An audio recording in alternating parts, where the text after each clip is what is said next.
Well, joining us now, Democratic Congressman Tim Ryan from Ohio and Republican Congressman from Louisiana, Steve Scalise. And Congressman Ryan, I want to start with you. As you just heard from Rich Edson, a White House official telling ABC News this morning, quote, "We wanted a fight. The House didn't throw a punch." What is your response to that?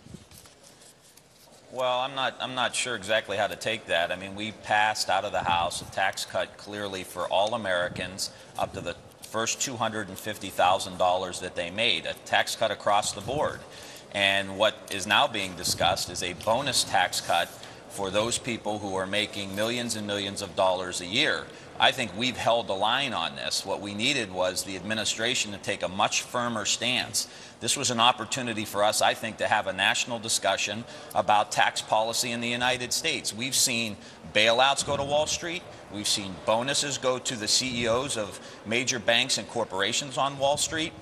We've seen CEOs pay, compared to their workers, move up from 24 to 1 to 260 to 1. And on top of that, in the midst of this huge recession and all these budget deficits, we're going to give them a huge tax cut that we're going to borrow the money from China. We needed the administration to stand up here. Congressman Ryan, I mean, but the taxpayer just made $12 billion because they just got repaid from Citi. I mean, we should also mention that fact that happened today. And also, I mean, you know, the Democrats did get something. The president didn't walk away with nothing here, Congressman Ryan. I mean, you got the unemployment extension that you wanted to the tune of $56 billion, but you got it.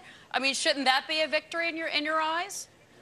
Well, I think that's something we should have done regardless. It's good for the economy. It's the right thing to do. It's the compassionate thing to do. These people are struggling, and they're unemployed because of the behavior of Wall Street malfeasance over the course of the last decade. And so they get a couple crumbs thrown their way, and then all of a sudden they're supposed to be glad about it. This doesn't make any sense. I mean, we just got to really see this as for what it is.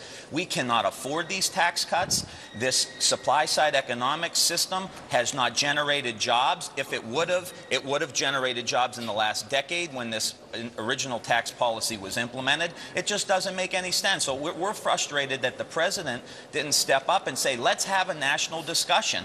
Let's talk through January and February and see which side the Republicans are on and see which side the Democrats are on. And they would see that the Republicans would, let me finish, they would have lined up with the CEOs, the banks, all these bonuses, and then they would have said, in addition to that, they deserve a bonus tax credit. We should have had that discussion. And we did have that discussion, and we had a financial crisis 2 years ago that almost decimated our economy and our country. But let me go over to Congressman Scalise, because you yourself have been a deficit hawk. You have talked about your concerns with regards to the rising deficit in this country. This is a nearly $1 trillion deal here that we're talking about, Congressman Scalise. So even though the GOP basically gets its way and you get extensions for all, at the same time, there is a cost associated with that. Well, Cheryl, I think if you look, the biggest cost would have been if we were to allow those tax increases to hit in January. And let's be honest about it. We're not talking about a deal to cut taxes. We're talking about a deal to prevent the largest tax increase in American history that would have hit in January if no action was taken. I think the most important thing we've got to do is ensure that our small business owners and our middle-class families don't get that tax increase that's coming in January. And so I think that's what this is all about. You know, when you look at the unemployment rate, one of the things driving the unemployment in this country is a lot of the policies that have been coming out of this administration for the last 2 years, from cap and trade to this health care bill that people are still trying to calculate the devastation of, to all of these other tax increases that have been making it hard for our job creators to go out and hire people. So hopefully we can put some stability in place so that at least for the next 2 years, I'd like to see it permanently held off of these tax increases, but at least for the next 2 years, these small business owners, these job creators, and these middle-class families will know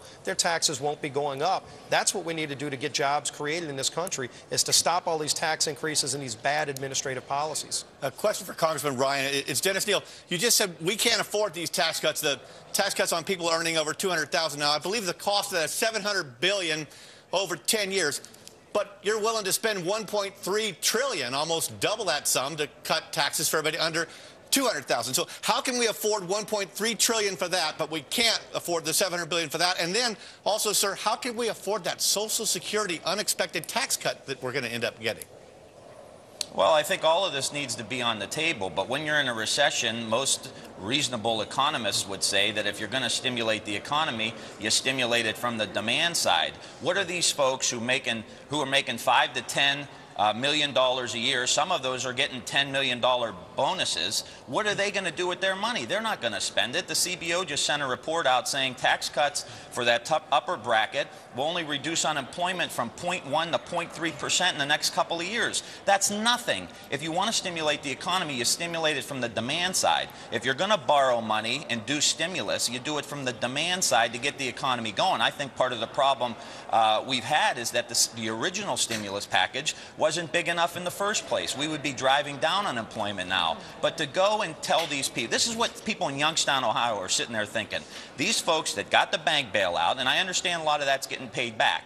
They didn't get a bailout. Those folks that are getting the big bonuses, they didn't get a big bonus. Those folks that wrecked the economy, are now on top of all of that, we're going to go out of our way and trip over each other in Washington, D.C. to make sure they get an additional bonus tax cut over the $250,000. Why are you demagoguing this, sir? Why are you making this about big bonuses? The fact is, if you want the rich to pay more taxes, don't you cut their tax rates? In 1990, tax rates were higher, sir, and the top 1% of earners paid only 25% of all federal income tax. Today, they pay 40%, and their tax rates are lower. Listen, from the late 1970s, the top 1% accounted for 9% of real income in the country. Today, they account for almost 25% of real income. And pay 40%. If you're a CEO, you made 24 times what your average worker made in the 1960s. Now you're making 260 times what your average worker is making. You wonder why there's economic insecurity in the country? You wonder why people are so upset? That is exactly why. Come to Youngstown, Ohio, get out of the bubble on Wall Street, and you'll see exactly what the problem is. Well, this question is for Mr. Scalise. I believe that this is actually good overall for the Americans and for the economy, not just simply about jobs, but the fact that there is now more certainty. Part of the big problem with people putting money on the sidelines was, in fact, because they didn't know what the future was going to hold. Now we know there's a period of stability for 2 years, and people can make investment decisions and feel more comfortable, correct, about putting money back into the market. Well, you know, for the last 2 years, as I've talked to small business owners throughout my district in Louisiana, but also when you talk to other members of Congress who are having those same conversations, it's the uncertainty coming out of Washington that has been causing the most concern among small business owners. That's been making it harder for them to create jobs. And so when you look at the unemployment figure, the fact that it just went up to 9.8%, it's going up at a time when we should be focusing on things that'll bring that unemployment rate down. I think putting stability in place in the tax code, preventing a tax hike. Again, we're not talking about a tax cut.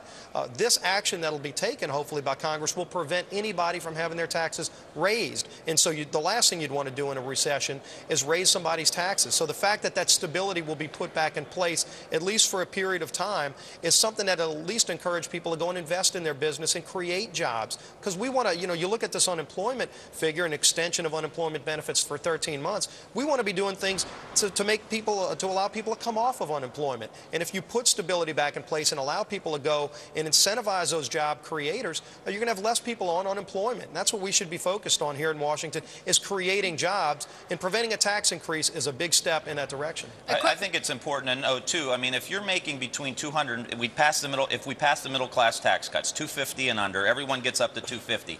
If you make between $250,000 and $500,000 a year, your tax increase is going to be $700. That's not a lot of money for someone that makes $500,000 a year, and I think it's very fair in the current situation that we're in to do that. I don't think it's out of the realm of possibility either. One quick question to both of you before I let you go. Congressman Scalise, we still have about $250 billion of unspent stimulus funds. We can debate whether or not that's been effective in creating jobs, but would you consider moving some of that money to deal with the deficit issues next year?